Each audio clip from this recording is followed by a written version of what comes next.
ஆகியவற்றை கொண்டு அடுத்த 5 ஆண்டுகளில் 500 கோடி ரூபாய் மதிப்பீட்டில் பல்வேறு பணிகள் மேற்கொள்ளப்படும்.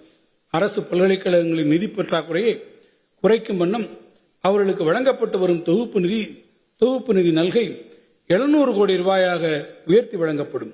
மேலும் தமிழ்நாட்டில் செயல்படும் அரசு பல்கலைக்கழகங்களின் கல்வி செயல்பாடுகள், ஆராய்ச்சி திறன் மேம்பாடு, ஆசிரியர்களுக்கான தொடர்பயிற்சி, பாடத்திட்ட மேம்பாடு, தேர்வு முறை மற்றும் நிர்வாக சீர்திருத்தம் ஆகிய தளங்களில் உரிய முன்னேற்றங்களை கொண்டு வரும் நோக்கில் 200 கோடி ரூபாய் கொண்ட சிறப்பு தொகுப்பு நிதியம் உருவாக்கப்படும். உலகளாவிய திறன் மையங்கள் மற்றும் உற்பத்தி செய்யும் தொழில் நிறுவனங்கள் தங்களது பொருட்களின் வடிவமைப்பு, மேம்பாடு, புத்தாக்கம் உள்ளிட்ட ஆராய்ச்சிகளை அரசு பல்கலைக்கழகங்கள், கல்லூரிகள், ஆய்வு நிறுவனங்களுடன் இணைந்து செயல்படுத்துவதை ஊக்கப்படுத்திட அரசு மானியம் வழங்கப்படும். இதற்கென தொழில் ஆராய்ச்சி மற்றும் புத்தாக்க நிதியை உருவாக்கிட 25 கோடி ரூபாய் ஒதுக்கீடு செய்யப்படும். இதன் மூலம் தொழில் நிறுவனங்களும் உயர்கல்வி நிறுவனங்களும் இணைந்து செயலாற்றிட வாய்ப்பு உருவாக்கப்படும். தமிழ்நாட்டில் உள்ள அரசு பொறியியல் கல்லூரிகள் வளர்ந்து வரும் தொழில்நுட்ப முன்னேற்றங்கள் மற்றும் தொழில்துறைகளின் தேவைகளை நிறைவு செய்யும் விதமாக செயற்கை நுண்ணறிவு ஆர்டிபிஷியல் இன்டெலிஜென்ஸ், இணைய பாதுகாப்பு சைபர் செக்யூரிட்டி, மேம்படுத்தப்பட்ட உற்பத்தி தொழில்நுட்பம் அட்வான்ஸ்டு மேனுஃபேக்சரிங் டெக்னாலஜி, எந்திரவியல் ரோபோட்டிக்ஸ், மின்வாகன தொழில்நுட்பம் எலக்ட்ரிக் வெஹிக்கிள் டெக்னாலஜி மற்றும் சுற்றுச்சூழல் பொறியியல் என்விரான்மெண்டல் இன்ஜினியரிங் உள்ளிட்ட வளர்ந்து வரும் துறைகளில் புதிய பட்டப்படிப்புகள் வரும் கல்வியாண்டு முதல் அறிமுகம் செய்யப்படும். இவ்வகை நவீன தொழில்நுட்ப படிப்புகளை மாணவர்களுக்கு முறையாக அறிமுகம் செய்திட 50 கோடி ரூபாய் மதிப்பீட்டில் அரசு பொறியியல் கல்லூரிகளில் திறன்மிகு மையங்கள், சென்டர்ஸ் ஆஃப் எக்ஸலன்ஸ், முன்னணி தொழில் நிறுவனங்களுடன் இணைந்து உருவாக்கப்படும். அதேபோன்று அரசு பலவகை பாலிடெக்னிக் தொழில்நுட்ப கல்லூரிகளில் திறன்மிகு உற்பத்தி, ஸ்மார்ட் மேனுஃபேக்சரிங் டெக்னாலஜி, இணைய பாதுகாப்பு சைபர் செக்யூரிட்டி அண்ட் நெட்வொர்க்கிங், உணவு தொழில்நுட்பம் ஃபுட் டெக்னாலஜி, புதுப்பிக்கத்தக்க ஆற்றல் தொழில்நுட்பம் ரெனியூவபிள் எனர்ஜி டெக்னாலஜி, ஆளில்லா வான்கலம் வடிவமைப்பு ட்ரோன் டிசைன் அண்ட் அப்ளிகேஷன் ஆகிய துறைகளில் புதிய பட்டய படிப்புகள் அறிமுகப்படுத்தப்படும்.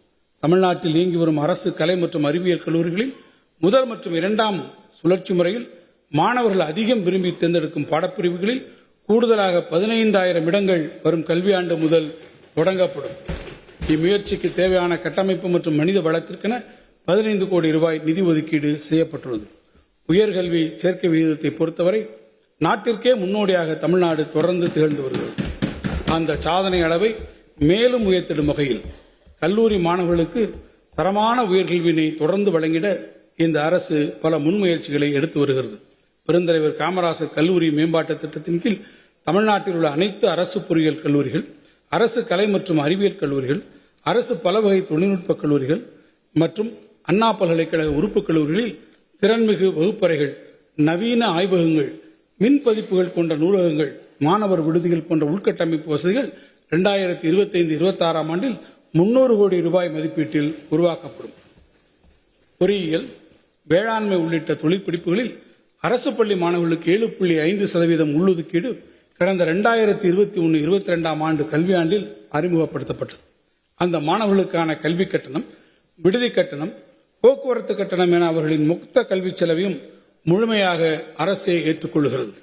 இத்திட்டத்தின் கீழ் பல்வேறு தொழில் படிப்புகளில் தற்போது பயின்று வரும் 49,038 மாணவர்களின் கல்வி கட்டணத்தையும் அரசே ஏற்றிடும் வகையில் வரும் நிதியாண்டிற்கு 550 கோடி ரூபாய் ஒதுக்கீடு செய்யப்பட்டுள்ளது. புதுமை பெண், தமிழ் புதல்வன் போன்ற முன்னோடி திட்டங்களால் தமிழ்நாட்டின் மாணவர்களின் உயர்கல்வி சேர்க்கை தொடர்ந்து அதிகரித்து வருகிறது. அத்தேவைகளை நிறைவேற்றும் விதமாக நீலகிரி மாவட்டம் குன்னூர், திண்டுக்கல் மாவட்டம் நத்தம், சென்னை மாவட்டம் ஆலந்தூர், விழுப்புரம் மாவட்டம் விக்கிரவாண்டி, செங்கல்பட்டு மாவட்டம் செய்யூர், சிவகங்கை மாவட்டம் மானாமதுரை, திருவாரூர் மாவட்டம் முத்துப்பேட்டை, தஞ்சாவூர் மாவட்டம் திருவிடைமருதூர், பெரம்பலூர் மாவட்டம் பெரம்பலூர் மற்றும் தூத்துக்குடி மாவட்டம் ஒட்டப்பிடாரம் ஆகிய இடங்களில் புதிய அரசு கலை மற்றும் அறிவியல் கல்லூரிகள் தொடங்கப்படும். மாணவர்களிடையே அறிவியல் சிந்தனையை வளர்த்திடவும் இளைய தலைமுறையினருக்கு புதிய தொழில்நுட்ப வசதிகளை தொடர்ந்து அறிமுகம் செய்திடும் நோக்கோடு சிங்கப்பூர் அறிவியல் மையத்துடன் இணைந்து நவீன முறையில் வடிவமைக்கப்பட்ட சென்னை அறிவியல் மையம் உருவாக்கப்படும்.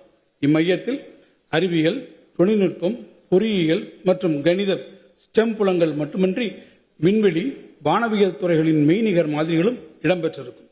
குழந்தைகளுக்கான அறிவியல் பூங்கா, நவீன வானவியல் தொலைநோக்கு வசதிகள், ஆழ்கடல் உயிரினங்கள் மற்றும் வானவியல் நகர்வுகளை ஆழ்ந்து உணரக்கூடிய டிஜிட்டல் திரை அனுபவ அரங்குகள், அறிவியல் மாநாட்டு கூடங்கள், பார்வையாளர்களுக்கான பசுமை புல்வெளிகள் என அனைத்து வசதிகளுடன் கூடிய பிரம்மாண்ட சென்னை அறிவியல் மையம் 100 கோடி ரூபாய் மதிப்பீட்டில் சென்னை பெருநகர வளர்ச்சி குழுமம் மற்றும் அரசு பங்களிப்புடன் உருவாக்கப்படும்.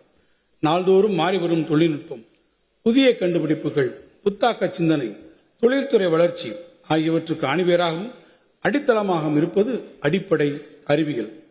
காலநிலை மாற்றம், உலக வெப்பமயமாதல், புதுப்பிக்கத்தக்க மின்சக்தி சேமிப்பு தேவை, உலகெங்கும் பரவி வரும் நோய்க்கிருமிகள் என பல்வேறு சவால்கள் உருவாகி வருகின்றன. இவைகளுக்கான தீர்வுகளை நோக்கிய பயணத்தில் புதிய பார்வையுடன் அணுகும் அடிப்படை அறிவியல் ஆராய்ச்சிகள் முக்கிய பங்கு வகிக்கின்றன.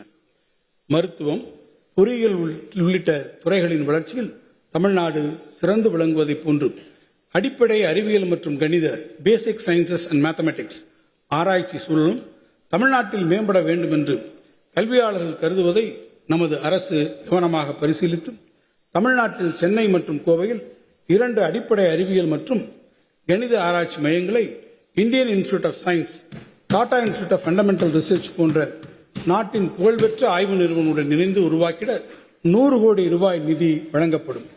புகழ்பெற்ற அறிவியல்களின் வழிகாட்டுதலுடன் முனைவர் மற்றும் முதுமுனைவர் பட்டப்படிப்பு மூலம் உயர் அறிவியல் ஆராய்ச்சிகள் மட்டுமின்றி மாணவரிடையே ஆழமான அறிவியல் மனப்பான்மையை உருவாக்கிடவும் இம்மையங்கள் முக்கிய பங்காற்றிடும். இந்த வரவு செலவு திட்ட மதிப்பீடுகளில் உயர்கல்வித்துறைக்கு 8494 கோடி ரூபாய் ஒதுக்கீடு செய்யப்பட்டுள்ளது. நான் முதல்வன். மாண்புமிகு முதலமைச்சர் அவருடைய கனவு திட்டமான நான் முதல்வன் திட்டம் உலகை வெல்லும் இளைஞர்களை தமிழ் மண்ணில் படைக்கும் உயரிய நோக்கம் கொண்டது. நாட்டின் பிற மாநிலங்களும் பின்பற்ற விளையும் இத்திட்டத்தில் இதுவரை சுமார் 41.38 லட்சம் மாணவர்கள் பயிற்சி பெற்றுள்ளனர். மேலும் 1 லட்சம் ஆசிரியர்களுக்கும் உரிய பயிற்சிகள் வழங்கப்பட்டுள்ளன. கடந்த ஆண்டு பயிற்சி பெற்ற மாணவர்களில் 1.04 லட்சம் மாணவர்கள் இதுவரை வேலைவாய்ப்பினை பெற்றுள்ளார்கள் என்பது குறிப்பிடத்தக்கது. ஒன்றிய குடிமைப்பணி தேர்வுகளில் தமிழ்நாட்டிலிருந்து தேர்ச்சி பெறுபவர்களின் எண்ணிக்கையை உயர்த்திட ஒவ்வொரு ஆண்டும் தேர்ந்தெடுக்கப்பட்ட 1000 மாணவர்களுக்கு அவர்கள் முதல்நிலை தேர்வுகளுக்கு தயாராகும் வகையில் 10 மாதங்களுக்கு மாதம் 7500 ரூபாயும், முதல்நிலை தேர்வில் தேர்ச்சி பெற்றவர்களுக்கு 25,000 ரூபாயும் ஊக்கத்தொகையாக வழங்கப்படுகிறது. இதைத் தொடர்ந்து முதன்மை தேர்வில் வெற்றி பெற்று நேர்முக தேர்வுக்கு தயாராகும் இளைஞர்களுக்கு 50,000 ரூபாய் ஊக்கத்தொகை வழங்கப்படும். இத்திட்டம் 10 கோடி ரூபாய் நிதி ஒதுக்கீட்டில் நடைமுறைப்படுத்தப்படும். நமது இளைஞர்களின் ஆற்றலை ஆக்கப்பூர்வமாக பயன்படுத்துவதன் மூலம் அவர்கள் நாட்டின் எதிர்கால தூண்களாக திகழ்வார்கள் என்ற உயரிய நோக்கத்துடன் பல முன்னோடி திட்டங்களை நமது அரசு அறிமுகப்படுத்தியுள்ளது. செய்திகளை உடனுக்குடன் தெரிந்து கொள்ள உடனே சப்ஸ்கிரைப் பண்ணுங்க.